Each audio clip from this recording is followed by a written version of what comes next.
السلام علیکم ورحمۃ اللہ وبرکاتہ۔ الحمد للہ رب العالمین والعاقبۃ للمتقین والصلاة والسلام علی اشرف الانبیاء والمرسلین نبینا محمد وعلی آلہ واصحابہ اجمعین ومن تبعہم باحسان الی یوم الدین، اما بعد۔ محترم حاضرین، قرآن مجید کے 10ویں پارے کی منتخب آیات کی تفسیر آپ کے سامنے پیش کی جا رہی ہے۔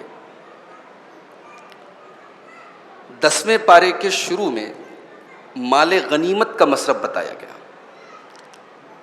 مال غنیمت کس کو کہتے ہیں؟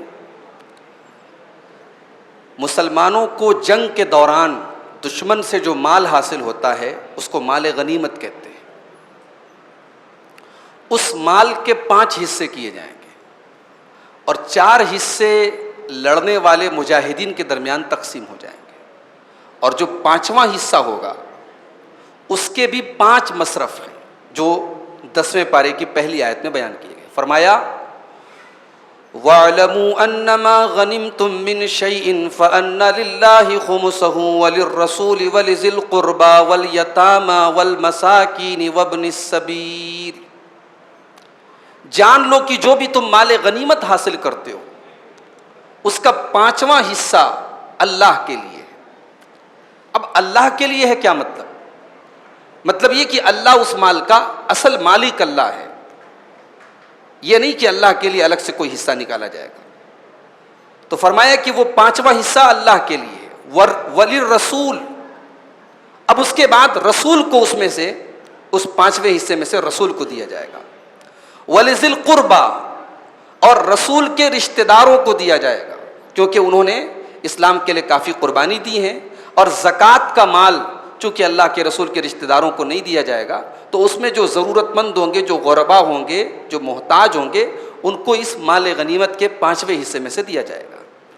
اس کے بعد فرمایا وَالْيَتَامَى، اور یتیموں کو اس مال میں سے دیا جائے گا۔ وابن السبیل والمساکین، اور مسکینوں کو دیا جائے گا۔ وابن السبیل، اور مسافروں کو دیا جائے گا۔ تو یہ جو 5 مصرف بتائے گئے خمس کے، مال غنیمت کے 5ویں حصے کے، تو ایسا نہیں ہے کہ اس میں بالکل ایگزیکٹ 5 حصے کیے جائیں گے اور ایک حصہ اللہ کے رسول کو دیا جائے گا اور ایک حصہ آپ کے رشتہ داروں کو دیا جائے گا، ایسا نہیں ہے۔ بلکہ جیسے زکوٰۃ کے 8 مصارف جو آگے اسی پارے میں آئیں گے، ہم بتائیں گے کہ زکوٰۃ میں 8 مصارف بتائے گئے۔ تو اب جہاں جس مد میں، جس مصرف میں ضرورت ہے وہاں زکوٰۃ کی رقم دی جائے گی۔ ایسا نہیں ہے کہ 8 جگہ دینا ضروری ہے، اپنے پورے مال کو ہم 8 جگہ بانٹ کر کے دیں، ایسا ضروری نہیں ہے۔ تو ایسے ہی مال غنیمت کے 5ویں حصے کے بارے میں بھی مسئلہ ہے کہ جو حکومت وقت ہوگی، جو امام وقت ہوگا، وہ اپنے حساب سے طے کرے گا کہ کون زیادہ حقدار ہے، اس کو وہ مال دے دے گا۔ اب اس کے بعد غزوہ بدر کا تذکرہ ہو رہا ہے۔ یہ اسلام کی پہلی جنگ تھی۔ یہ بدر کی جو لڑائی تھی یہ پہلے سے طے شدہ لڑائی نہیں تھی۔ اللہ کے نبی کو پتہ چلا کہ ابو سفیان ملک کے شام سے تجارت کا مال لے کر کے مکہ جا رہے ہیں، اور اس مال میں ایک بڑی رقم مسلمانوں سے لڑنے کے لیے اور ہتھیار خریدنے کے لیے اکٹھا کی گئی۔ اللہ کے نبی نے صحابہ سے مشورہ کیا کہ ہمیں اس قافلے پر حملہ کرنا چاہیے، کیونکہ یہ ہمیں ہی مارنے کے لیے اور ہم پر ہی حملہ کرنے کے لیے یہ مال لے کے جایا جا رہا ہے۔ تو اللہ کے نبی صلی اللہ علیہ وسلم کچھ صحابہ کو بھیجتے ہیں اس لشکر پر حملہ کرنے کے لیے، اور جب ادھر ابو سفیان کو پتہ چلتا، اچھا ابو سفیان رضی اللہ تعالیٰ عنہ بعد میں اسلام لے آئے تھے لیکن ابھی اسلام کے دشمن ہیں وہ، تو ان کو جب یہ احساس ہوا، یہ پتہ لگا کہ مسلمان ہم پر حملہ کرنے والے ہیں، تو انہوں نے مکے میں خبر بھجوا دی کہ ہمیں مدد کی ضرورت ہے، ہمارے لشکر پر حملہ ہو سکتا ہے۔ مکے سے ایک بڑی تعداد میں مشرکین تیار ہو کر کے نکلے، لگ بھگ 1000 کا لشکر مکے سے نکلا۔ مسلمان تقریباً 313 کی تعداد تھی، اور مسلمان پہلے تو اس تجارتی قافلے پر حملہ کرنے کے لیے نکلے تھے، لیکن پھر حالات ایسے بن گئے کہ یہ جنگ ہو گئی۔ یہ جنگ کہاں ہوئی؟ بدر کے میدان میں، بدر کی وادی میں۔ بدر کی جو وادی تھی اس کی سچویشن ایسی تھی کہ اس کا جو حصہ مدینہ سے قریب تھا وہاں پر مسلمان ٹھہرے ہوئے تھے، مسلمانوں نے پڑاؤ ڈالا تھا، اور جو حصہ مدینہ سے دوری پر تھا وہاں پر مشرکین پڑاؤ ڈالے تھے، اور ابو سفیان کا تجارتی قافلہ اس سمندر کے راستے سے مکہ کی طرف سیف نکل گیا۔ اب ان دونوں لشکروں میں ٹکر ہونی تھی۔ تو یہ جو جنگ تھی پہلی جنگ تھی اسلام کی، اور یہ پہلے سے طے نہیں تھی، اللہ تعالیٰ نے ایسے حالات بنا دیے کہ جنگ ہو گئی۔ اسی کا تذکرہ یہاں 10ویں پارے کے شروع میں ہو رہا ہے۔ فرمایا اذ انتم بالعدوۃ الدنیا وهم بالعدوۃ القصوى، یاد کرو جب تم مدینہ کے قریبی کنارے پر تھے اور دشمن دور کے کنارے پر تھے، والرکب اسفل منکم، اور تجارتی قافلہ تم سے نیچے کی طرف سمندر کی طرف تھا، ولو تواعدتم لاختلفتم فی المیعاد، اگر تم پہلے سے طے کر لیتے اور جنگ کی تاریخ طے ہو جاتی تو شاید تم آپس میں اختلاف کر لیتے۔ اگر پہلے سے طے ہوتا کہ ہاں فلاں تاریخ کو جنگ ہونی ہے تو شاید مسلمان بھی تیار نہ ہوتے کہ ہماری تعداد بہت کم ہے، ہمارے پاس ابھی ہتھیار نہیں ہے، ہمارے پاس تیاری نہیں ہے، اور شاید مشرکین بھی تیار نہ ہوتے۔ لیکن اللہ نے ایسے اسباب پیدا کر دیے کہ جنگ ہو گئی۔ کبھی کبھی ہمیں ایسا لگتا ہے کہ ہم کوئی کام پلاننگ کر کے کریں تو زیادہ بہتر ہوتا ہے، لیکن اللہ تبارک و تعالیٰ بغیر پلاننگ کے کبھی کبھی پلاننگ سے بہتر کام کروا دیتا ہے۔ یہ اللہ کی تدبیر ہوتی ہے۔ غزوہ بدر میں یہی ہوا۔ اچھا، مشرکین جب پہنچے 1000 کی تعداد میں، تو جب مشرکین کو یہ پتا چلا کہ ابو سفیان سیف نکل گئے تو مشرکین ریٹرن لوٹنے والے تھے، مگر شیطان چاہتا تھا کہ جنگ ہو جائے۔ شیطان چاہتا تھا جنگ ہو جائے، مسلمان 313 کی تعداد میں ہیں، یہ 1000 کا لشکر انہیں پیس کے رکھ دے گا، مسلمان ختم ہو جائیں گے۔ تو شیطان سراقہ ابن مالک کی شکل میں آتا ہے اور مشرکین کو کہتا ہے کہ بھئی تم کو جنگ کرنی چاہیے، وہ چھوٹی موٹی تعداد میں تمہارے سامنے موجود ہے، بڑا بہترین موقع ہے، ختم کر دو ان کو۔ تو مشرکین کو ایک تھوڑی سی کنفیوژن یہ تھی کہ مشرکین کو یہ ڈر تھا کہ ہم تو مکہ سے چلے آئے 1000 کا لشکر لے کر کے، وہاں پر ایک قبیلہ بکر نام کا ایک قبیلہ تھا، مشرکین کو ڈر تھا وہ بکر نام کا قبیلہ کہیں مکہ پر حملہ نہ کر دے ہماری پیٹھ پیچھے۔ تو سراقہ ابن مالک اسی بکر قبیلے کے ایک بزرگ آدمی تھے، تو شیطان ان کی شکل میں آیا، اس نے کہا کہ اس قبیلے کی تو کوئی ٹینشن ہی مت لو، میں اس قبیلے کا ایک ذمہ دار آدمی ہوں اور میں گارنٹی دیتا ہوں وہ قبیلہ تم پر حملہ نہیں کرے گا۔ تو اس طریقے سے شیطان نے بھی باقاعدہ مشرکین کو ابھارا کہ تمہیں جنگ کرنی چاہیے۔ اس کے بعد اللہ کے نبی کو خواب میں دکھایا گیا کہ مشرکین کی تعداد کم ہے، یعنی مشرکین کی تعداد 1000 تھی لیکن اللہ کے نبی کو تعداد کم دکھائی گئی۔ جب اللہ کے نبی نے اپنا یہ خواب صحابہ کو بیان کیا تو صحابہ کرام کا حوصلہ بڑھ گیا۔ جب یہ پتہ لگ جائے دشمن کی تعداد کم ہے تو حوصلہ بڑھ جاتا ہے، اور جب میدان جنگ میں جب آمنے سامنے ہوئے تب اس کے بعد مشرکین کو بھی جو ہے مسلمانوں کی تعداد کم نظر آ رہی تھی۔ مسلمان تو ایسے ہی ان کے مقابلے میں 313 تھے، تعداد کم تھی، لیکن ان کو اور کم نظر آ رہے تھے تاکہ وہ اور زبردست طریقے سے لڑیں اور جنگ کریں۔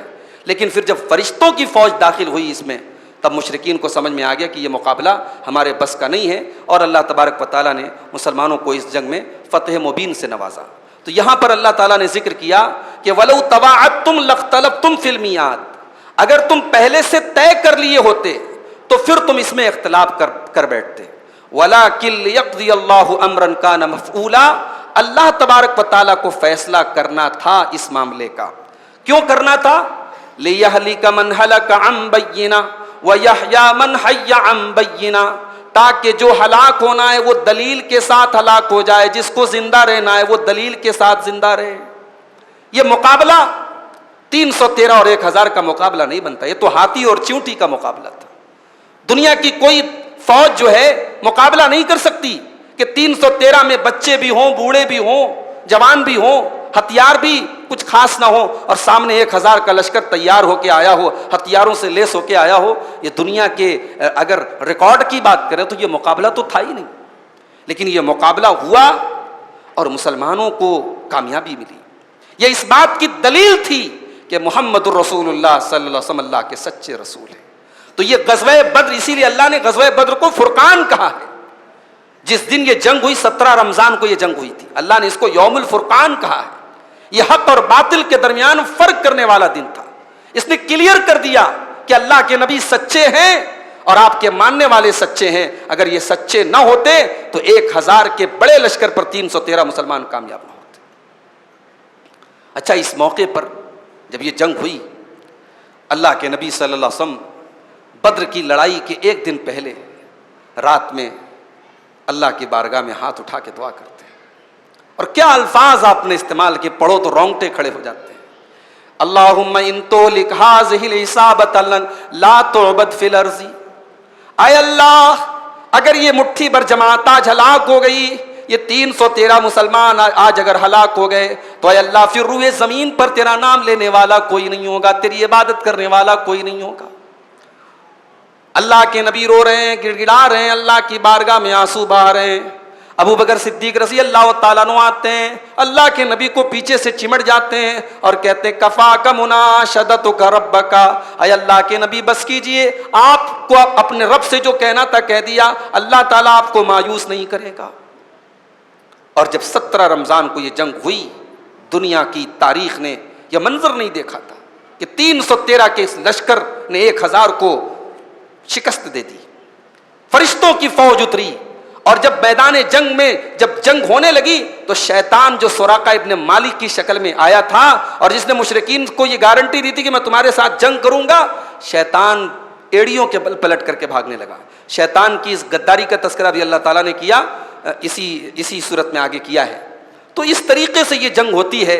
اور آپ دیکھیے کہ فرشتوں کی فوج جب نازل ہوئی اور مشرکین ہلاک ہوئے اور مسلمانوں کا جو ہے ان کے کلیجے کو ٹھنڈک ملی، کیونکہ بڑا ظلم سہا تھا مسلمانوں نے. اپنے گھر بار کو چھوڑ کے انہیں مدینہ آنا پڑا تھا، بڑی تکلیفوں کے ساتھ انہوں نے مکہ کا دور گزارا تھا. یہ پہلی جنگ تھی اور جس میں اللہ تعالیٰ نے مسلمانوں کو کامیابی دی تھی. تو اس جنگ نے ایک طریقے سے حق اور باطل کو کلیئر کر دیا. اب اللہ نے اسی لیے یہاں فرمایا لِيَهْلِكَ مَنْ هَلَكَ عَنْ بَيِّنَةٍ، کہ اب جس کو ہلاک ہونا ہے وہ دلیل کو دیکھ کر کے ہلاک ہو. اس جنگ میں جو مر گیا وہ یہ دیکھ کر کے مرا کہ ہماری طاقت کے باوجود اور ہماری تعداد کے باوجود ہم ہار گئے. اس کا مطلب کہ محمد رسول اللہ اللہ کے سچے رسول ہیں. اور اب جو زندہ رہے وہ دلیل دیکھ کر کے زندہ رہے. اب جو مکہ والے زندہ تھے ان کے لیے بھی یہ آپشن تھا کہ اب بھی موقع ہے، تم اسلام کو قبول کر لو، تمہارے سامنے دلیل کلیئر ہو گئی ہے.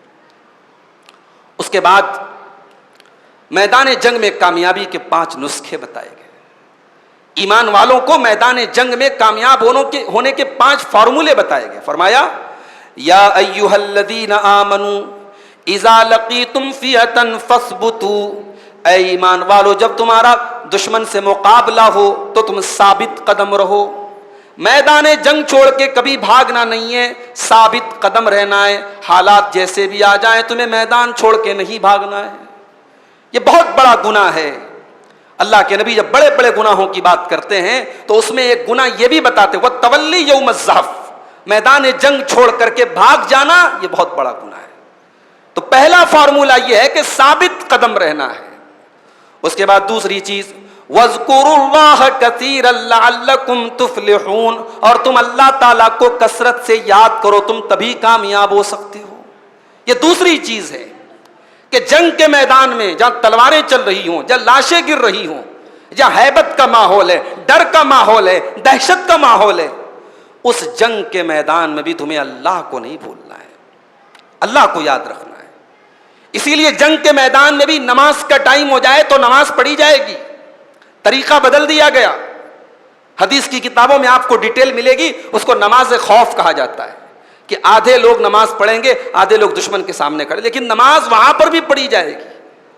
یہ ہے اسلام کی طاقت اور یہ ہے مسلمانوں کا طریقہ کہ جنگ کے میدان، زندگی کی مشکل ترین اوقات میں اگر اللہ کو نہیں بھولنا ہے میرے بھائی، تو جب آپ اپنے بیوی بچوں کے ساتھ عیش و آرام کی زندگی بسر کر رہے ہو، جب آپ اپنے گھر کے اندر اے سی کے کمروں میں اور اپنے بستروں پر مزے لے رہے ہو، وہاں پر آپ اللہ کو کیسے بھول سکتے ہیں؟ جب جنگ کے میدان میں آپ کو اللہ کو یاد رکھنا ہے، جو مشکل ترین حالات ہے، جو سب سے کرٹیکل سچویشن ہے، تو آسان سچویشن میں آپ اللہ کو کیسے بھول سکتے ہیں؟ تو یہ دوسری چیز ہے کہ آپ کو اللہ کو یاد کرنا ہے، اللہ کا ذکر کرنا ہے. تیسری چیز وَأَطِيعُوا اللَّهَ وَرَسُولَهُ، اور اللہ کی اطاعت کرتے رہنا، اس کے رسول کی اطاعت کرتے رہنا. جنگ کے میدان میں بھی من مانی نہیں کرنا ہے، اپنی مرضی سے نہیں چلنا ہے، اللہ اور اس کے رسول کے حکم کے مطابق چلنا ہے. اگر شریعت نے کہا کہ بچوں کو قتل نہیں کرنا ہے تو نہیں کرنا ہے، شریعت نے کہا کہ عورتوں کو قتل نہیں کرنا ہے تو نہیں کرنا ہے، شریعت نے کہا کہ جو اتنے بوڑھے لوگ ہیں جو جنگ کے میدان میں انوالو نہیں ہیں ان کو قتل نہیں کرنا ہے تو نہیں کرنا ہے، شریعت نے کہا کہ کسی پیڑ کو آگ نہیں لگانا ہے تو نہیں لگانا ہے، جو تعلیم جنگ کے میدان میں بھی شریعت نے دی ہے، جو اللہ نے دی ہے، جو رسول نے دی ہے، اس کو فالو کرنا ہے، اس کو ماننا ہے۔ اطاعت کا جذبہ، اللہ اور اس کے رسول کی اطاعت آپ کو جنگ کے میدان میں بھی کرنی ہے، یہ تیسری چیز ہے۔ اور چوتھی چیز وَلَا تَنَازَعُوا فَتَفْشَلُوا وَتَذْهَبَ رِيحُكُمْ، اور دیکھو تم آپس میں لڑنے نہ لگنا، تم آپس میں اختلاف نہ کرنے لگنا، تم آپس میں جھگڑے نہ کرنے لگنا، ورنہ تم کمزور پڑ جاؤ گے، تمہاری ہوا اکھڑ جائے گی، تمہاری طاقت ختم ہو جائے گی۔ تمہیں اگر اپنا کمانڈر تم نے کسی کو بنایا ہے تو اس کے انڈر میں رہ کر کے تم کو لڑنا ہے، اختلاف نہیں کرنا ہے۔ اختلاف کرو گے، چار لوگ ادھر ہو گئے، چار لوگ ادھر ہو گئے، چار لوگ ادھر ہو گئے، تمہاری طاقت بڑھ جائے گی، تم کمزور ہو جاؤ گے، تمہاری ہوا اکھڑ جائے گی۔ اپنے آپ کو یونائٹڈ رکھنا ہے، متحد رکھنا ہے، اختلاف سے بچنا ہے۔ اور ظاہر ہے جب اتحاد آپ کو چاہیے تو بہت سارے ایسے موقع آئیں گے کہ آپ کو اپنی انا کو، اپنی ایگو کو دبانا پڑے گا، اپنی لالچ کو ختم کرنا پڑے گا، اپنے آپ کو ڈاؤن کرنا پڑے گا۔ تو اب پانچویں چیز کی ضرورت پڑی جس کا نام ہے صبر۔ تو فرمایا وَاصْبِرُوا إِنَّ اللَّهَ مَعَ الصَّابِرِينَ، اور صبر کرتے رہنا، بے شک اللہ تعالیٰ صبر کرنے والوں کے ساتھ ہے۔ تو یہ 5 فارمولے ہیں، ثابت قدم رہنا، اللہ کا کثرت سے ذکر کرنا، اللہ اور اس کے رسول کی اطاعت کرنا، آپس میں اختلاف نہ کرنا اور صبر کرنا۔ یہ مسلمانوں کو 5 ڈائریکشنز دیے گئے، 5 فارمولے دیے گئے کہ ان کو اگر تم اپنا لو گے تو جنگ کے میدان میں کامیاب ہو جاؤ گے۔ اب اس کے بعد شیطان کا ذکر کیا گیا کہ شیطان کس طریقے سے مسلمانوں کافروں کو دھوکہ دے کے بھاگتا ہے بدر کے میدان میں۔ وَإِذْ زَيَّنَ لَهُمُ الشَّيْطَانُ أَعْمَالَهُمْ، اور یاد کرو جب شیطان نے ان کافروں کے لیے ان کے اعمال کو مزین کر دیا تھا۔ وَقَالَ لَا غَالِبَ لَكُمُ الْيَوْمَ، اور کہا تھا کہ اے مشرکوں، اے کافروں، آج تمہیں کوئی ہرانے والا نہیں ہے، آج تم پر کوئی غالب آنے والا نہیں ہے۔ وَإِنِّي جَارٌ لَكُمْ، اور میں تمہاری حفاظت کرنے والا ہوں۔ فَلَمَّا تَرَاءَتِ الْفِئَتَانِ، لیکن جب دونوں فوجوں کا آمنا سامنا ہوتا ہے، نَكَصَ عَلَىٰ عَقِبَيْهِ، تو شیطان اپنی ایڑیوں کے بل پلٹ جاتا ہے۔ وَقَالَ إِنِّي بَرِيءٌ مِّنكُمْ، اور کہتا ہے کہ میں تو تم سے بیزار ہوں، میں تو تم سے بری ہوں۔ إِنِّي أَرَىٰ مَا لَا تَرَوْنَ، میں وہ دیکھ رہا ہوں جو تم نہیں دیکھتے۔ إِنِّي أَخَافُ اللَّهَ، میں تو اللہ سے ڈرتا ہوں۔ وَاللَّهُ شَدِيدُ الْعِقَابِ، اور اللہ تو بہت سخت سزا دینے والا ہے۔ یہ شیطان کی لینگویج ہے۔ شیطان کہہ رہا ہے میں اللہ سے ڈرتا ہوں۔ کیا مطلب؟ شیطان بہت متقی ہے؟ شیطان کہہ تو رہا ہے میں اللہ سے ڈرتا ہوں، کہنا الگ بات ہے۔ زبان سے کوئی کہتا رہے صاحب میں اللہ سے بہت ڈرتا ہوں، کسی کے زبان سے یہ کہہ دینے سے کہ میں اللہ سے ڈرتا ہوں یہ ثابت نہیں ہوتا ہے کہ وہ واقعی اللہ سے ڈرتا ہے، جب تک کہ اس کا عمل صحیح نہ ہو۔ اگر وہ اللہ تبارک و تعالیٰ کے مامورات پر عمل کرتا ہے اور اللہ تعالیٰ کی منہیات سے بچتا ہے تب تو مانا جائے گا کہ وہ اللہ سے ڈرتا ہے، ورنہ زبان سے کہتا رہا، شیطان بھی کہہ رہا ہے کہ میں اللہ سے ڈرتا ہوں۔ بدر کے میدان میں شیطان کہہ رہا ہے میں اللہ سے ڈرتا ہوں، لیکن شیطان ظاہر ہے اللہ سے نہیں ڈرتا۔ کیوں؟ کیونکہ شیطان ایک نمبر کا نافرمان ہے، اللہ تبارک و تعالیٰ سے بغاوت کرتا ہے۔ تو جو اللہ سے ڈرے گا وہ اللہ کے احکام پر چلے گا اور اللہ کی منع کی ہوئی چیزوں سے بچے گا۔ اس کے بعد عذاب قبر کا ثبوت مل رہا ہے قرآن سے۔ بہت سارے لوگوں کو یہ اس میں بڑا کنفیوژن ہے کہ صاحب قرآن میں کہاں عذاب قبر کا ذکر ہے۔ بہت سارے لوگ عذاب قبر کو نہیں مانتے، بولتے قرآن سے دکھا دو تو مان لیں۔ پہلی بات تو یہ اصول ہی غلط ہے۔ ہم صرف قرآن پر ایمان نہیں رکھتے، ہم اللہ کی کتاب پر بھی ایمان رکھتے ہیں اور ہم رسول اللہ کی حدیث پر بھی ایمان رکھتے ہیں۔ اگر قرآن اللہ کا کلام ہے تو حدیث اس کلام کی ایکسپلینیشن ہے، ہم بغیر حدیث کے شریعت کو نہیں سمجھ سکتے۔ بہت ساری چیزیں ہیں، قرآن میں نماز کا ذکر ہے، قرآن میں نماز کا ذکر ہے، لیکن پورے قرآن میں کہیں پر بھی 5 ٹائم کی نماز کا ذکر نہیں ہے، پورے قرآن میں کہیں پر بھی نماز کی رکعتوں کا ذکر نہیں ہے، پورے قرآن میں کہیں پر رکوع کرنے کا طریقہ نہیں بتایا گیا، پورے قرآن میں کہیں سجدہ کرنے کا طریقہ نہیں بتایا گیا۔ قرآن میں روزے کا ذکر ہے، روزہ کب سے رکھنا ہے، کب تک رکھنا ہے، روزے کو کون کون سی چیزیں توڑ دیتی ہیں، قرآن میں کہیں ذکر نہیں ہے میرے بھائی۔ تو صرف قرآن کے بل پر ہم شریعت کو نہیں سمجھ سکتے، تو اس لیے یہ کہنا کہ صاحب ہم عذاب قبر کو نہیں مانیں گے کیونکہ حدیث میں آیا ہے، یہ اصولی غلط ہے۔ لیکن آؤ ہم آپ کو قرآن سے دلیل دیتے ہیں کہ عذاب قبر ہوتا ہے۔ یہ سورہ انفال کی آیت نمبر 50 ہے۔ اللہ تعالیٰ فرماتا ہے وَلَوْ تَرَىٰ إِذْ يَتَوَفَّى الَّذِينَ كَفَرُوا الْمَلَائِكَةَ، یاد کرو جب کافروں کی جان کے نکلنے کا ٹائم آتا ہے اور فرشتے ان کی روح کو قبض کرتے ہیں، وَيَضْرِبُونَ وُجُوهَهُمْ وَأَدْبَارَهُمْ، اور فرشتے ان کے چہرے پر مارتے ہیں، ان کی پیٹھ پر مارتے ہیں، وَذُوقُوا عَذَابَ الْحَرِيقِ، اور فرشتے کہتے ہیں کہ لو چکھ لو آگ میں جلنے کا مزہ، آگ میں جلنے کا عذاب چکھ لو، آج تم کو جلایا جائے گا، آج تم کو جلنے کی تکلیف دی جائے گی۔ یہ کون سی تکلیف ہے جو مرنے کے ٹائم دی جا رہی ہے؟ یہ وہی تکلیف ہے جسے شریعت میں عذاب قبر کہا گیا ہے۔ اور یہ عذاب قبر کا معاملہ سب کے ساتھ ہونے والا ہے، مومن کے ساتھ اچھا معاملہ ہونے والا ہے، کافر اور منافق کے ساتھ برا معاملہ ہونے والا ہے۔ تو قبر کی جو زندگی ہے، ہم اس کو برزخ کی زندگی بھی کہہ سکتے ہیں، یہ سب ہم سب کو فیس کرنا ہے، اس کا ثبوت قرآن کی آیت سے ملتا ہے۔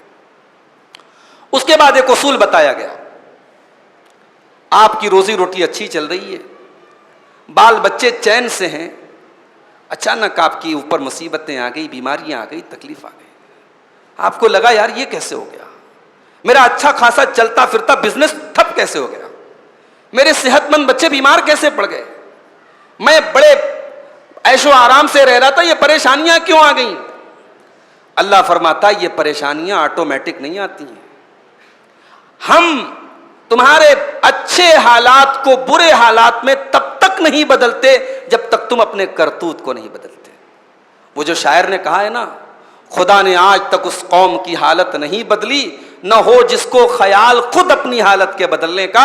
وہ قرآن کریم کی اس آیت، یہ آیت جو ہے اسی آیت سے وہ شعر لیا گیا ہے۔ کیا ہے آیت؟ اللہ فرماتا ہے ذَلِكَ بِأَنَّ اللَّهَ لَمْ يَكُ مُغَيِّرًا نِعْمَةً أَنْعَمَهَا عَلَىٰ قَوْمٍ حَتَّىٰ يُغَيِّرُوا مَا بِأَنفُسِهِمْ وَأَنَّ اللَّهَ سَمِيعٌ عَلِيمٌ۔ اللہ تعالیٰ کسی قوم کے حالات کو نہیں بدلتا ہے جب تک وہ قوم اپنے حالات کو نہ بدل دے۔ کسی قوم کو اللہ تعالیٰ عیش و آرام کی زندگی کے بعد پریشانی کی زندگی میں نہیں ڈالتا ہے، کسی قوم کو اللہ تعالیٰ اچھے حالات سے برے حالات کی طرف نہیں لے کے جاتا ہے جب تک وہ قوم اپنی حرکتوں کو نہ بدل لے۔ جب اس کے اعمال بدل جائیں تو اللہ تعالیٰ حالات بھی بدل دیتا ہے۔ تو ہم لوگ جو بولتے ہیں نا کہ حالات بہت خراب ہیں، حالات اس لیے خراب ہیں کیونکہ اعمال بہت خراب ہیں۔ جب اعمال خراب ہوں گے تو حالات بھی خراب رہیں گے۔ اس کے بعد مسلمانوں کو ایک تعلیم دی گئی کہ دشمن کے مقابلے میں آپ کے پاس جو بھی طاقت ہو سکتی ہے آپ طاقت بنا کے رکھیں۔ آپ ایسے نہ ہو کہ صاحب جس کا بس چلے آپ کو دبا کے چلا جائے۔ آپ اخلاق اچھا ہو، آپ کا کیریکٹر آپ کا اچھا ہو، مگر ایسا نہ ہو کہ آپ سب کے لیے بالکل حلوہ ہو، جس کا جی چاہے بس چمچ ڈبو دے اور کھا لے آپ کو۔ نہیں، آپ کی ایک پاور اور آپ کی ایک طاقت ہونی چاہیے۔ اللہ نے فرمایا سورہ انفال کی آیت نمبر 60 میں وَأَعِدُّوا لَهُم مَّا اسْتَطَعْتُم مِّن قُوَّةٍ، اے مسلمانوں اپنے دشمن سے مقابلہ کرنے کے لیے تم جو بھی طاقت اکٹھا کر سکتے ہو طاقت اکٹھا کر لو۔ وَمِن رِبَاطِ الْخَيْلِ، تم گھوڑوں کو باندھ کر کے رکھو، ترہبون بہ عدو اللہ وعدوکم، تاکہ تم اللہ کے دشمنوں کو اور اپنے دشمنوں کو ڈرا کر کے رکھو۔ بھائی دشمن کے پاس بڑے گھوڑے ہیں، بڑی طاقت ہے، ہمارے گھوڑے بھی بدے ہونے چاہیے تاکہ دشمن کو پتہ لگے ٹھیک ہے جنگ کا میدان نہیں ہے مگر گھوڑے ہمارے پاس بھی ہیں، اور جب ضرورت پڑی تو ان گھوڑوں کو لے کر کے ہم بھی میدان جنگ میں کود پڑیں گے۔ تو اس زمانے میں گھوڑے چلتے تھے۔ آج کے زمانے کے اعتبار سے جو بھی ٹیکنالوجی کے اعتبار سے جو بھی آپ اپنے آپ کو وقت اور حالات کے اعتبار سے اپنے آپ کو مضبوط بنائیں، جہاں ایجوکیشن اور تعلیم ایک طاقت ہو وہاں تعلیم آپ کے پاس ہونی چاہیے، جہاں ٹیکنالوجی ایک طاقت ہو وہاں ٹیکنالوجی آپ کے پاس ہونی چاہیے، جہاں افراد ایک طاقت رکھتے ہو، مین پاور ایک طاقت رکھتا ہوں، وہاں پہ مین پاور آپ کے پاس ہونا چاہیے۔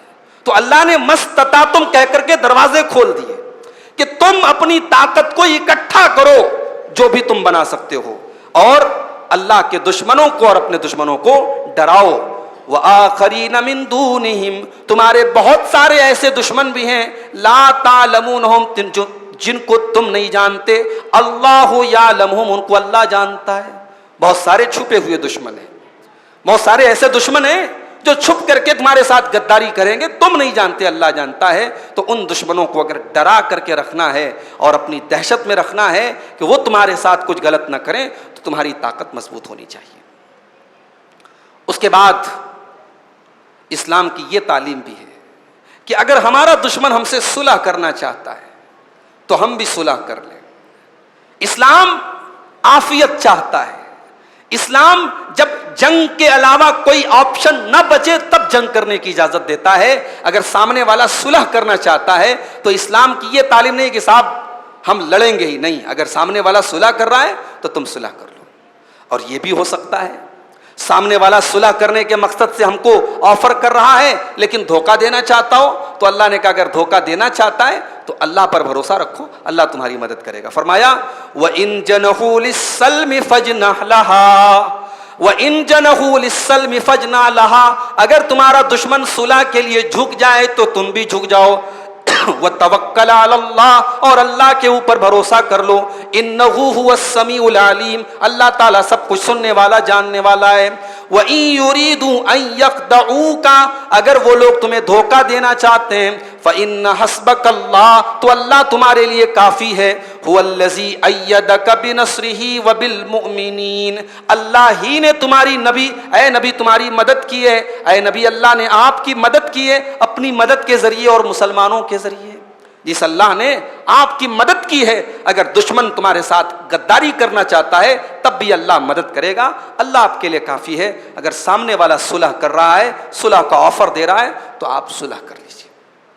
یہ آیت کریمہ صحابہ کرام کی فضیلت بھی بیان کرتی ہے کہ اللہ نے صحابہ کے ذریعے اپنے نبی کی مدد کی.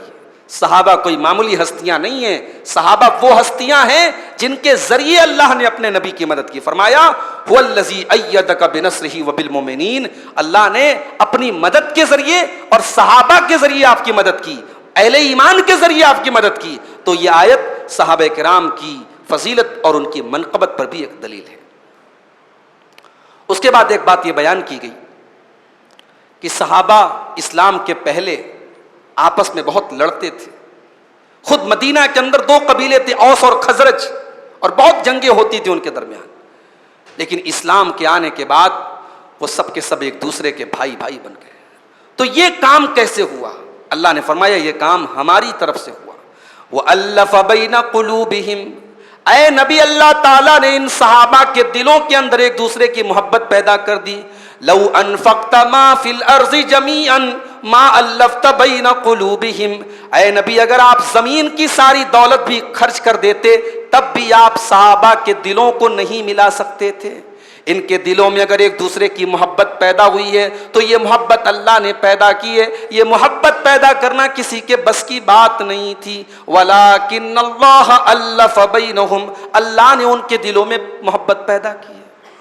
اس میں ایک نقطہ یہ ملا کہ لوگوں کے دل ملانے کے لیے اگر دولت خرچ کرنی پڑے اور خزانے خرچ کرنے پڑے تو خرچ کر دیا جائے. یہ ایسی چیز ہے جس پر پیسہ خرچ کرنا چاہیے. لوگوں کو ملانے کے لیے اور لوگوں کا اختلاف ختم کرنے کے لیے اگر سرمایہ لگانا پڑے اور پیسہ لگانا پڑے تو لگانا چاہیے. اللہ نے اس کو اتنی اہمیت دی ہے، کہا کہ اے نبی اگر آپ زمین کی ساری دولت خرچ کر دیتے تب بھی آپ دلوں کو نہیں ملا سکتے تھے، اللہ نے ملایا ہے. پتہ یہ چلا کہ لوگوں کے دلوں کو ملانے کے لیے دولت خرچ کرنی پڑے تو کر دینا چاہیے. لوگوں کا ملنا اور لوگوں کا اتحاد اور لوگوں کا مل جل کر کے رہنا یہ بہت بڑی نعمت ہے. اللہ نے اس نعمت کو یہاں پہ اس کو شمار کیا ہے. اس کے بعد سورہ توبہ شروع ہوتی ہے. قرآن کی 114 سورتوں میں تمام سورتوں کے شروع میں آپ کو بسم اللہ الرحمن الرحیم ملے گا، لیکن سورہ توبہ کے شروع میں بسم اللہ الرحمن الرحیم نہیں ہے. کیوں نہیں ہے؟ اس کی دو وجہ بیان کی جاتی ہے. ایک وجہ تو یہ ہے کہ سورہ توبہ کے پہلے سورہ انفال ہے، اور سورہ توبہ اور سورہ انفال کا جو مضمون ہے وہ تقریباً سیم ہے، تقریباً ایک ہے، اس لیے ان دونوں کے بیچ میں بسم اللہ نہیں رکھی گئی. اور دوسری وجہ علماء نے یہ بتائی ہے کہ سورہ توبہ کے شروع میں ایک اعلان ہے کس بات کا اعلان ہے؟ براۃ من اللہ ورسولہ، اللہ تبارک و تعالی بری ہے، اس کا رسول بری ہے۔ اب مشرکین کے ساتھ کوئی تعلق نہیں رکھا جائے گا، اب جزیرۃ العرب کے اندر، اب عرب کے اندر کوئی مشرک نہیں رہے گا۔ تو یہ ایک طریقے سے اللہ تعالیٰ کی طرف سے برات کا اعلان تھا۔ اور بسم اللہ الرحمن الرحیم یہ ایک طریقے سے اس میں رحمت کی بات ہے اور امان کی بات ہے، تو چونکہ یہ اعلان برات ہے اس لیے سورہ توبہ کے شروع میں بسم اللہ الرحمن الرحیم نہیں رکھا گیا۔ سورہ توبہ کا دو نام ہے، ایک سورہ براءہ اور ایک سورہ توبہ۔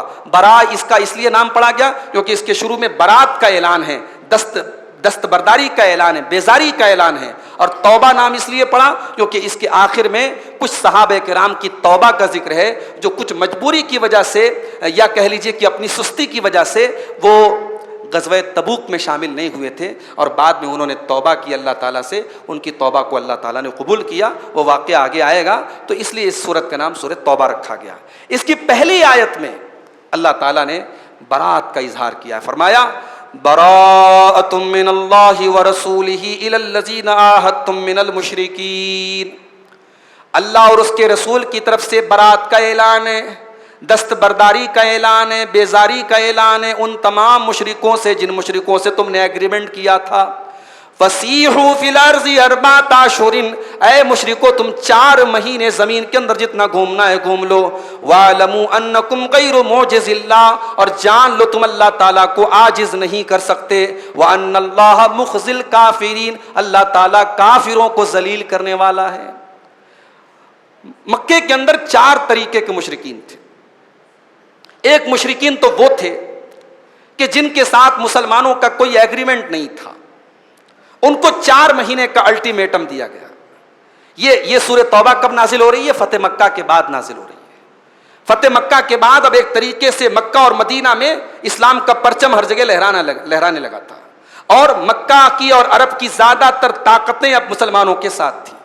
تو اب اللہ تعالیٰ کی طرف سے ایک حکم دے دیا گیا کہ اب یہ مکہ اور مدینہ یہ اسلام کا سینٹر ہے، اور اسلام کے سینٹر میں اب بت پرستی نہیں ہوگی، اب کوئی کافر یہاں نہیں رہ سکتا، کوئی مشرک یہاں نہیں رہ سکتا۔ تو 4 مہینے کا الٹیمیٹم دیا گیا کہ جو لوگ ابھی تک اسلام نہیں لائے ہیں ان کے پاس 4 مہینے کا ٹائم ہے، یا تو وہ اسلام قبول کر لیں، بہت اچھی بات ہے، اسلام کی چھایا میں آ جائیں۔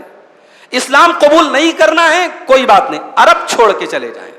اب یہاں یہ اسلام کا سینٹر ہے، یہ اسلام کا مرکز ہے، اس مرکز میں اب کوئی بت پرست نہیں رہے گا۔ یہ آیت براء کے ذریعے یہ اعلان کیا گیا کہ 4 مہینے کا وقت ہے، آپ یا تو اسلام قبول کر لیں یا آپ چھوڑ کے چلے جائیں۔ اگر آپ اسلام قبول نہیں کریں گے اور 4 مہینے کے بعد اب آپ نظر آئے تو اب آپ کے خلاف کھلم کھلا اعلان جنگ ہے، اب جتنے مشرکین ہیں ان سے جنگ کی جائے گی، کسی کو نہیں چھوڑا جائے گا۔ تو یہ ایک طریقے سے پورے جزیرۃ العرب کو مشرکوں سے پاک کرنے کے لیے یہ سورت کریمہ نازل ہوئی، اور اس کا نام سورہ توبہ یا سورہ براء رکھا گیا کہ ایک طریقے سے اللہ اور اس کے رسول نے برات کا اظہار کیا ہے۔ لیکن یہاں پر ایک بڑی پیاری بات کہی گئی، فرمایا فَإِن تَابُوا وَأَقَامُوا الصَّلَاةَ وَآتَوُا الزَّكَاةَ فَخَلُّوا سَبِيلَهُمْ، اگر یہ توبہ کر لیں اور نماز قائم کریں اور زکوٰۃ ادا کریں تو اے نبی اب ان سے چھیڑ چھاڑ مت کیجیے۔ اس سے یہ پتا چلا کہ توبہ صرف زبان سے توبہ کا اظہار کر دینے کا نام نہیں ہے، اگر آپ نے توبہ کی ہے تو توبہ آپ کے عمل سے بھی جھلکنی چاہیے، اور جب عمل کی بات آئی تو شریعت کے ٹاپ کے 2 عمل ذکر کیے گئے، نماز اور زکوٰۃ۔ نماز وہ عبادت ہے جو 5 ٹائم ادا کی جا رہی ہے، اور زکوٰۃ وہ عبادت ہے جو سال میں 1 بار ادا کی جا رہی ہے، اور زکوٰۃ مال کی عبادت ہے اور نماز بدنی عبادت ہے۔ یہ ٹاپ کی 2 عبادتیں ہیں۔ اللہ نے فرمایا اگر یہ توبہ کر لیتے ہیں اور نماز قائم کرتے ہیں اور زکوٰۃ ادا کرتے ہیں فَخَلُّوا سَبِيلَهُمْ، تو پھر ان کا راستہ چھوڑ دو، ہاں ان کو مسلمان مان لیا جائے۔ پتہ یہ چلا کہ اگر آپ اپنے آپ کو مسلمان شو کرتے ہیں تو یہ 2 چیزیں بہت ضروری ہیں۔ یہ نبی کے دور میں نماز اور زکوٰۃ یہ 2 چیزیں تو بالکل ضروری تھیں، اگر کوئی نماز نہ پڑھے تو اس کو مسلمان نہیں سمجھا جاتا تھا، کوئی زکوٰۃ نہ دے اس کو مسلمان نہیں سمجھا جاتا تھا۔ آج کتنے لوگ ہیں ایک ٹائم کی نماز نہیں پڑھتے، رمضان کے علاوہ ان کی شکلیں نظر نہیں آتی مسجد میں۔ کتنے لوگ ہیں جو زکوٰۃ ادا نہیں کرتے، کہتے صاحب ہم گورنمنٹ آف انڈیا کو ٹیکس دیتے ہیں، کیا کم ہے کیا؟ ہم اتنے پرسنٹ انکم ٹیکس دیتے ہیں, جی ایس ٹی دیتے ہیں, فلاں دیتے ہیں, فلاں دیتے ہیں, ہم بہت طریقے کے ٹیکس دیتے ہیں, ہم زکوٰۃ نہیں دیں گے. یعنی زکوٰۃ کو آپ ٹیکس سمجھ رہے ہیں؟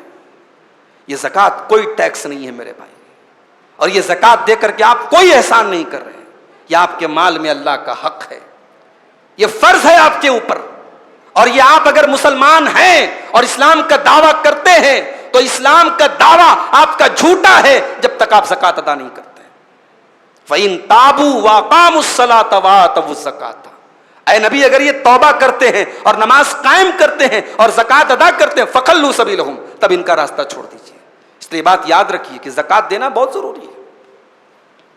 اللہ کے نبی کی وفات کے بعد جب حضرت ابوبکر صدیق کا دور آیا, کچھ قبیلوں نے زکوٰۃ دینے سے انکار کر دیا, کہا صاحب ہم زکوٰۃ نہیں دیں گے, اللہ کے نبی زندہ تھے, ہم زکوٰۃ دیتے تھے, اب اللہ کے نبی چلے گئے, اب ہم زکوٰۃ کس کو دیں, ہم زکوٰۃ نہیں دیں گے. حضرت ابوبکر صدیق نے کہا میں جنگ کروں گا تم سے. جنگ کا اعلان کر دیا.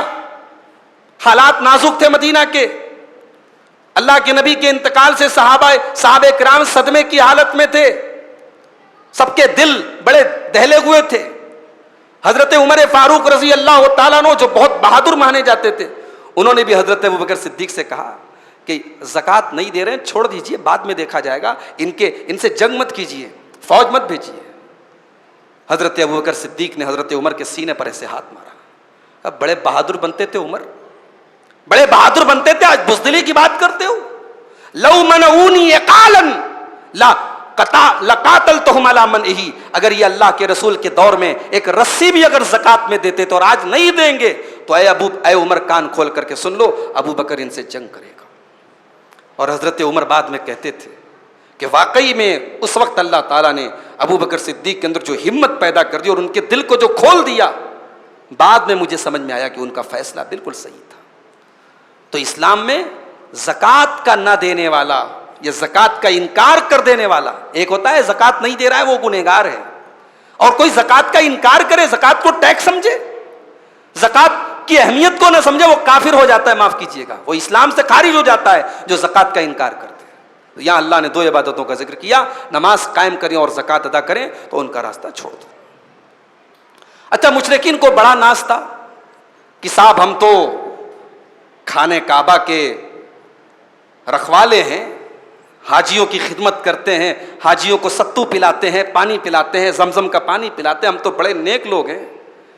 اللہ نے کہا تمہاری نیکی کی ہمارے یہاں کوئی اہمیت نہیں ہے, جب تک تمہارے اندر توحید نہیں ہے, تم اللہ کے اوپر ایمان نہیں رکھتے, اس کے رسول کو رسول نہیں مانتے, تمہاری اس نیکی کا کوئی مطلب نہیں ہے. ما کان للمشرکین ان یعمروا مساجد اللہ شاہدین علی انفسہم بالکفر. اے مشرکوں, تمہیں اس بات کا کوئی حق نہیں ہے کہ تم اللہ کی مسجد کو تعمیر کرو جب تک تم اپنے لیے کفر کی گواہی دے رہے ہو. اولئک حبطت اعمالہم وفی النار ھم خالدون. اے مشرکوں, تمہاری ساری کی ساری نیکیاں برباد ہو جائیں گی, تم جہنم کی آگ میں ہمیشہ رہو گے. انما یامر مساجد اللہ من آمن باللہ والیوم الآخر. ارے اللہ کی مسجدوں کو تو وہ لوگ آباد کرتے ہیں, اللہ کی مسجدوں کو تو وہ لوگ تعمیر کرتے ہیں, من آمن باللہ, جو اللہ کے اوپر ایمان رکھتے ہیں, والیوم الآخر, اور قیامت کے دن کے اوپر ایمان رکھتے ہیں, واقام الصلاۃ, نماز قائم کرتے ہیں, وآت الزکاۃ, اور زکوٰۃ ادا کرتے ہیں, ولم یخش الا اللہ, اور صرف اللہ سے ڈرتے ہیں. مسجدوں کی تعمیر کرنا, مسجدوں کو بنانا, مسجدوں کو آباد کرنا, یہ بڑے ٹاپ کوالٹی کے لوگوں کا کام ہے, یہ سب کا کام نہیں ہے. اللہ نے کہا یہ ایمان والوں کا کام ہے. اچھا, اب اس کا اپوزٹ مفہوم کیا نکلا؟ اگر مسجد کو آباد کرنا اور مسجد کو بنانا اور مسجد کی تعمیر کرنا یہ بہت نیک لوگوں کا کام ہے, تو مسجد کو گرا دینا, مسجد کو ڈھا دینا, مسجد کو برباد کرنا, مسجد کی تعمیر میں رکاوٹ ڈالنا, یہ دنیا کے سب سے گھٹیا لوگوں کا کام ہے, یہ سب سے 3rd کلاس لوگوں کا کام ہے. اگر مسجد کو بنانا یہ سماج کے سب سے ٹاپ کے لوگوں کا کام ہے, تو مسجد گرانے والے دنیا کے سب سے گھٹیا لوگ ہیں میرے بھائیوں. یہ اس آیت کا مفہوم نکل رہا ہے. اور ایک بات اور پتہ لگی کہ مسجد کی تعمیر وہی کرتا ہے جو صرف اللہ سے ڈرتا ہے. جو قبروں پہ آگے جا کے سجدہ کرے, جو غیر اللہ کے آستانوں پہ جا کے سر جھکائے, بناتا رہے وہ مسجد. اس کے مسجد بنانے کا کیا مطلب ہے؟ مسجد وہ بنائے جو صرف اللہ سے ڈرتا ہے, جس کے اندر اللہ کی توحید ہے. جس کے اندر توحید نہیں ہے وہ مسجد پر مسجد بنا لے. جب اس کی پیشانی اللہ کے علاوہ غیروں کے در پہ جھک رہی ہے تو پھر اس کے مسجد بنانے کا کوئی مطلب نہیں. یہاں اللہ نے مسجد کو آباد کرنے کی اہمیت اور فضیلت کو بیان کیا ہے. اس کے بعد ایک کسوٹی بتائی گئی. بڑا دعویٰ ہے صاحب, رسول سے محبت ہے ہمیں. دعوے کی دلیل کیا ہے؟ اپنی بائک پر ہم نے چھوٹا سا جھنڈا لگا لیا, جھنڈے پر لکھا ہوا ہے الصلاۃ والسلام علیکہ یا رسول اللہ. یہ بہت بڑی دلیل ہے صاحب کہ ہمیں رسول سے بڑی محبت ہے. رسول سے بڑی محبت ہے. سال میں 1 مہینہ اپنے مکان کی چھت پر ہم نے ہرے رنگ کا جھنڈا لگا دیا صاحب. بڑی محبت ہے رسول سے, بڑی محبت ہے رسول سے. رسول کا نام آیا, ہم نے انگوٹھے کو چوما, آنکھوں سے لگا لیا. بڑی محبت ہے صاحب, بڑی محبت ہے نبی سے. نبی کے نام کی نعتیں پڑھ رہے ہیں, نبی کا نام آتا ہے جھومنے لگتے ہیں, نبی کا نام آتا ہے آنکھوں سے آنسو بہنے لگتے ہیں, مدینہ کا ذکر آتا ہے تڑپ اٹھتے ہیں. یہ سب محبت رسول کی ہم دلیل سمجھتے ہیں. اللہ نے کہا آؤ ہم تمہیں بتاتے ہیں, اگر واقعی میں رسول کے چاہنے والے ہو, واقعی میں رسول سے محبت کرنے والے ہو تو آؤ, اللہ تمہیں محبت رسول کی کسوٹی بتا رہا ہے. اچھا, ہم لوگوں کو بہت سے لوگ 24 نمبر بولتے ہیں, پتہ ہے آپ کو؟ 24 نمبر وہ ایک نمبرنگ سسٹم ہوتا ہے. الف کا 1 نمبر, با کا 2 نمبر, جیم کا 3 نمبر, دال کا 4 نمبر. تو اس نمبرنگ سسٹم کے حساب سے وہابی کا نمبر آتا ہے 24. وہابی کا کتنا آتا ہے؟ 24. اور اسی نمبرنگ سسٹم کے تحت محمد صلی اللہ علیہ وسلم اس نام کا آتا ہے 92, 92, 90 پر 2. اور بسم اللہ الرحمن الرحیم کا آتا ہے 786. اسی لیے 786 کو لوگ بسم اللہ الرحمن الرحیم کا الٹرنیٹ سمجھتے ہیں. اور بڑے پیسے دے دے کر کے لوگ بائک کے نمبر خریدتے ہیں 786 والے, موبائل کے نمبر خریدتے ہیں 786 والے. تو یہ 24 نمبر کی آیت ہے سورہ توبہ کی جو میں پڑھنے جا رہا ہوں. اس میں اللہ تعالیٰ نے محبت رسول کی کسوٹی بیان کی ہے. تو آئیے 24 نمبر والے کے منہ سے 24 نمبر والی آیت سن لیجئے. یہ سورہ توبہ کی آیت نمبر 24 ہے. قل ان کان آباؤکم وابناؤکم واخوانکم وازواجکم وعشیرتکم واموال اقترفتموها وتجارۃ تخشون کسادها ومساکن ترضونها. اللہ نے 8 چیزوں کو بیان کیا. فرمایا کہ یہ 8 چیزیں محبت رسول کی کسوٹی ہیں. ان 8 چیزوں پر تم غور کر لو. اگر تم کو یہ 8 چیزیں اللہ سے زیادہ پیاری ہیں, رسول سے زیادہ پیاری ہیں, اور اللہ کی راہ میں جہاد سے زیادہ پیاری ہیں, تو تمہارا محبت رسول کا دعویٰ جھوٹا ہے, غلط ہے. تم جھنڈی لگاتے رہو, تم نعرے لگاتے رہو, تم انگوٹھے چومتے رہو, تم بائک پر 1 نہیں 10 جھنڈے لگا لو. اگر ان 8 چیزوں کی کسوٹی پر تمہاری محبت کھری نہیں اترتی تو تمہاری محبت کا دعویٰ جھوٹا ہے. قل ان کان آباؤکم, اے نبی آپ کہہ دیجئے اگر تم اپنے باپ دادا سے زیادہ محبت کرتے ہو اللہ اور اس کے رسول سے, وابناؤکم اگر تمہیں اپنے بال بچے زیادہ پیارے ہیں, واخوانکم اگر اپنے بھائی زیادہ پیارے ہیں, وازواجکم اگر اپنی بیویوں سے زیادہ محبت ہے, واموال اقترفتموها اگر تمہیں اپنے مال و دولت سے زیادہ محبت ہے, وتجارۃ تخشون کسادها اگر تمہیں اپنا بزنس اور کاروبار زیادہ پیارا ہے, ومساکن ترضونها اگر تمہیں اپنے گھر بار سے زیادہ محبت ہے اللہ سے بڑھ کر کے, احب الیکم من اللہ ورسولہ وجہاد فی سبیلہ اگر ان 8 چیزوں کی محبت تمہارے دل میں اللہ سے زیادہ ہے, رسول سے زیادہ ہے, اور اللہ کی راہ میں جہاد سے زیادہ ہے, فتربصوا تو تم اللہ کے عذاب کا انتظار کرو, حتی یاتی اللہ بامرہ یہاں تک کہ اللہ تعالیٰ کا عذاب آ جائے. اللہ کا عذاب آ جائے گا اگر ان 8 چیزوں کی محبت اللہ سے زیادہ ہے, رسول سے زیادہ ہے, اور اللہ کی راہ میں جہاد سے زیادہ ہے. ہم سب اپنے دل پر ہاتھ رکھ لیں اور سوچ لیں کہ ہمیں اپنے مال سے زیادہ محبت ہے یا اللہ اور اس کے رسول سے, اپنے کاروبار سے زیادہ محبت ہے یا اللہ اور اس کے رسول سے. اور اگر ہم یہ کہتے ہیں صاحب ہمیں اللہ سے زیادہ محبت ہے, رسول سے زیادہ محبت ہے, تو پھر اولاد کے لیے مال کے لیے، بزنس کے لیے، گھر کے لیے، خاندان کے لیے، بیوی کے لیے اب کوئی ایسا کام نہیں کریں گے جو اللہ کو ناراض کرنے والا ہو اور رسول کو ناراض کرنے والا ہو، اگر واقعی میں آپ اللہ اور اس کے رسول سے زیادہ محبت کرتے ہیں۔ تو یہ سورہ توبہ کی 24 نمبر کی آیت ہے جس میں اللہ تعالیٰ نے کسوٹی بیان کی۔ اس کے بعد جنگ حنین کا ذکر کیا گیا۔ یہ جنگ فتح مکہ کے بعد ہوئی تھی۔ جب اللہ کے نبی نے مکہ کو فتح کر لیا تو آپ کو پتہ چلا کہ حنین کا ایک مقام ہے، حنین نام کی ایک جگہ ہے، وہاں پر قبیلے حوازن کے مشرکوں نے بہت بڑا لشکر تیار کیا ہے مسلمانوں سے مقابلہ کرنے کے لیے۔